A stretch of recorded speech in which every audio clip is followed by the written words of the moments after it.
The recent sellout concert at the Bird's Nest provided a much-needed boost to the stadium, which had been getting a considerable amount of bad press for its inactivity over the past year.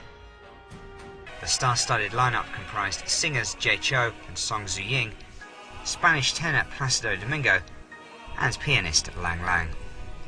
Shortly after the concert, the stadium hosted its first sporting event since the end of the Paralympics last year, where Lazio beat Inter Milan to win the Italian Super Cup. But previously, events at the stadium had been few and far between.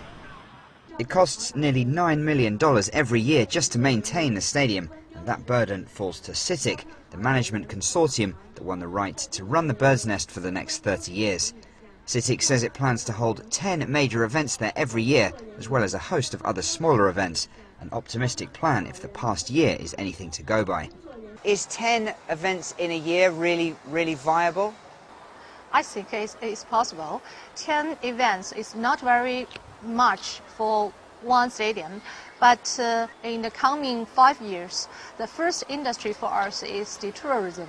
So we will focus on the tourism at the first point, and then we will choose just 10 events, at least 10 events into the stadium. An average of 20,000 visitors come through the doors every day, and at 50 yuan a ticket, that's an annual revenue of over $90 million.